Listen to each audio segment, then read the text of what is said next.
अरे कि बथत बदन पोर पोर, ए राजा तनी जाई ना बहरिया, ए राजा तनी जाई ना बहरिया, कि टूटत बदन पोर पोर, ए राजा तनी जाई ना बहरिया। कलाकार को सिर्फ अपने कला से लेना देना होना चाहिए, इसके बाद दुनिया में क्या हो रहा है नहीं हो रहा है उससे कोई लेना देना नहीं है। ये पतरातू एक बहुत ही मतलब खूबसूरत वादियों का जगह है। हाँ, वो तो है, बहुत खूबसूरत वादी है। जैसे यहाँ पे आने के बाद आपको या तो थोड़ा नेपाल का याद आ जाएगा। मानो थम बाहर आई अपन पिस्टल से महंगा तोर लहंगा लाई। स्टार गायक राकेश मिश्रा जी आए हुए हैं और इनसे बातचीत के क्रम में आज हम लोग इनसे कुछ सवाल जवाब करेंगे। चलिए शुरू करते हैं। तैयार है राकेश मिश्रा जी सवाल जवाब के लिए? अभी तो ठीक ठाक हैं हम। चलिए शुरू करते हैं। गायकी में आपने करियर कैसे शुरू किया? वैसे ही जैसे हम सब लोग अपने लाइफ की पहली स्टार्टिंग कुछ करते हैं, और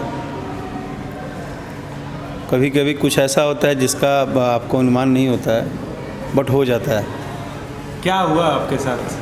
तो बट हो गया। अब क्या है, संगीत तो मेरे घर परिवार में था नहीं, बट ये भी नहीं बोलेंगे कि संगीत नहीं होता है, संगीत हर किसी के अंदर होता है।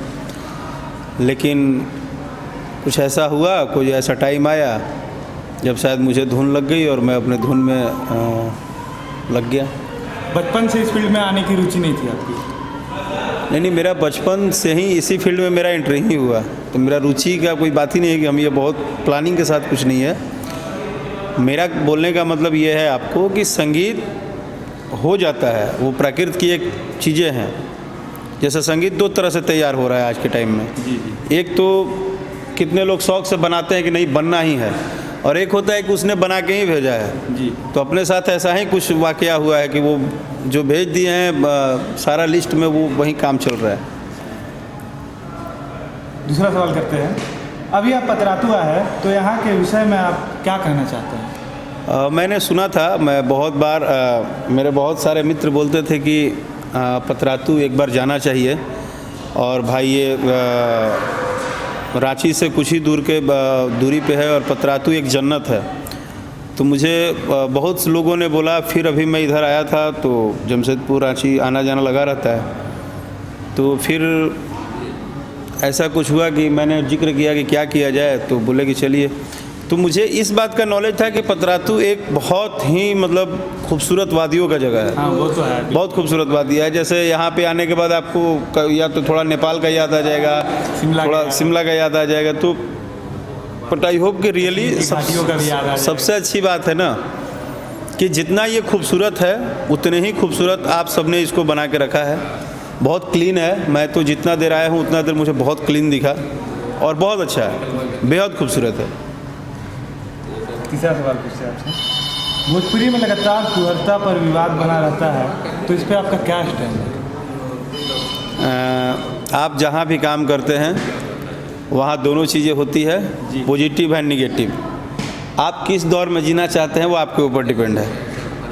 मैं किस दौर में जीना चाहता हूँ मेरे ऊपर डिपेंड है। तो आई स्वैग कि मैं सिर्फ एंजॉय करता हूँ संगीत को, और मुझे ज़्यादा किसी चीज़ से इंटरेस्ट रहता नहीं है कि क्या हो रहा है नहीं हो रहा है। मुझे सिर्फ दो चीज़ों से इंटरेस्ट रहता है कि हम नया क्या ला सकते हैं, और हम जिसके लिए गाते हैं, जिसके लिए मेहनत करते हैं, हमारे तरफ से कोई कमी ना हो जाए। भले उसको पसंद आए ना आए, बट हम अपनी जो भी दें वो 100% दें।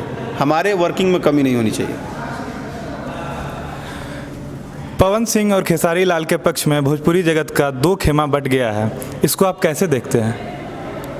हम विचारधारा के लाइफ जीने वाले आदमी हैं। हम किसी से किसी के लिए और किसी पक्ष विपक्ष में नहीं जीने वाले आदमी हैं। हमारा विचारधारा ये है कि हम एक कलाकार हैं, और कलाकार को सिर्फ अपने कला से लेना देना होना चाहिए। इसके बाद दुनिया में क्या हो रहा है नहीं हो रहा है उससे कोई लेना देना नहीं है।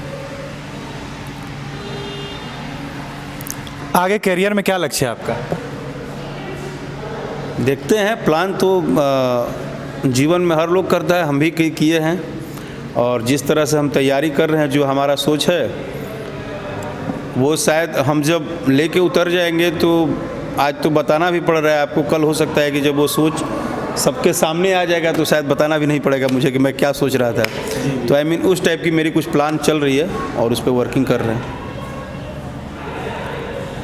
नए जो उभरते कलाकार, उनके लिए आपका क्या कहना है संदेश? आप कहीं भी रहिए, किसी भी सिचुएशन में रहिए, लाइफ का दो पहलू है, अच्छा और बुरा, और ये कभी किसी को छोड़ता नहीं है। इसलिए निगेटिव हो लाइफ में तो कभी मायूस नहीं होने का, और पॉजिटिव हो तो एक्स्ट्रा ऑर्डिनरी में कूदने का नहीं। सिंपल सा बात है। अगर मेरे गाने 500 मिलियन भी हो गए तो हम उसी मूड में जीते हैं, अगर मेरे गाने 10 मिलियन भी है तो हम उसी मूड में जीते हैं। आप अपने वर्क को एंजॉय कीजिए, आप प्रेशर को एंजॉय मत कीजिए। ये होगा तो ही मेरा लाइफ होगा। आप यंगस्टर हैं, अगर आप मीडिया में हैं और मैं आपको बोल दूं कि आप और बेहतर, तो वो मेरे बोलने से ज़्यादा ज़रूरी है कि आप निरंतर करते रहेंगे, आपका सब कुछ बेहतर होता जाएगा। तो इसलिए कलाकार कोई भी हो, जिस दिन आप अपने कला से मतलब रखेंगे, अपने आप में वर्किंग करेंगे, आपको तकलीफ़ नहीं होगा। जिस दिन आप एक्स्ट्रा ऑर्डिनरी में घुसेंगे, जैसे एक्स्ट्रा समझ सकते हैं ना कि मतलब अब हम शायद इनको भी डील कर रहे हैं, उनको भी डील कर रहे हैं, ऐसा नहीं होता है। तो इसलिए सभी कलाकारों को एक ही बात, अपने हारमोनियम से प्यार कीजिए, अपने सिंगिंग से प्यार कीजिए, राइटर है तो राइटिंग से प्यार कीजिए, डायरेक्टर हैं डायरेक्शन से, जिस फील्ड में है उससे प्यार कीजिए, अपनी कला से प्यार। हाँ, उसको वो मत करिए कि अच्छा ठीक है हो गया, हो जाएगा, नथिंग। सक्सेस नहीं है सब कुछ, पहले प्यार है। आप आए हैं और आके 2 दिन ग्राउंड में दौड़ने गए हैं और बोल रहे हैं कि हम परसों आर्मी में भर्ती हो जाएंगे, ऐसे थोड़े होता है। जी। बहुत बार छटना होता है, आना होता है, जाना होता है। तो वर्किंग इज़ द बेस्ट। आपका वो गाना है, थोड़ा गुनगुना दीजिए, राजा तनी जाई ना बहरिया। काफ़ी चर्चित गाना है आपका। नहीं, अभी तो एक और चर्चित गाने हमारे तरफ हो गए हैं। अभी 2 दिन पहले मेरा एक गाना आया, पिस्टल पे लहंगा।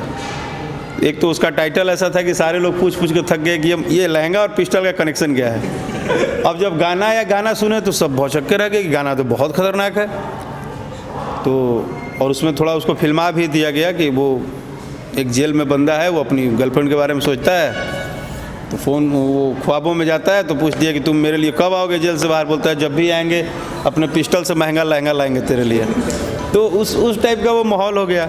अच्छा है, अभी बहुत अच्छा रिस्पांस है, और आप सबको भी बोलूँगा कि एक बार ज़रूर, वो मेरे ऑफिशियल चैनल पे है, राकेश मिश्रा ऑफिशियल पे, तो प्लीज़ एक बार जाकर ज़रूर देखिएगा, क्योंकि एक नए तरह का कहीं ना कहीं एक शुरुआत खोज हुआ है कि हम भी थोड़ा अलग चले। और वो तो सदाबहार है जिसने मुझे ब्रांड ही बना दिया, बहरिया।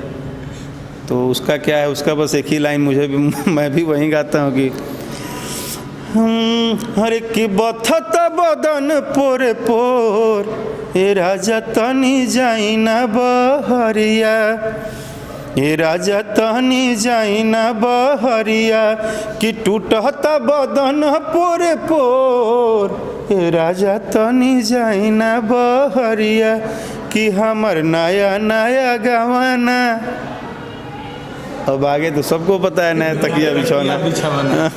तो ठीक है, मैं बोला ना, रस होना चाहिए। जी। पार्टिकुलर आप संगीत नहीं कीजिए, आप किसी को टारगेट करके मत कीजिए, आप कास्टिज्म पे मत कीजिए, आप किसी के नाम पे मत कीजिए, आप संगीत कीजिए, आपको बहुत मज़ा आएगा। राकेश मिश्रा जी, आपका बहुत बहुत धन्यवाद अपना कीमती समय हमें देने के लिए। आप सबका बहुत बहुत धन्यवाद कि मैं जिस जन्नत में हमको लाया गया, वहाँ की खूबसूरती और वहाँ के लोग भी बेहद खूबसूरत हैं, ये आप लोगों ने बता दिया। और थैंक यू सो मच सबको, इतना छोटा सा समय में बहुत बड़ा दिल लेके हमको प्यार देना, और अच्छा लगा। फिर कभी मिलते हैं। जी ज़रूर।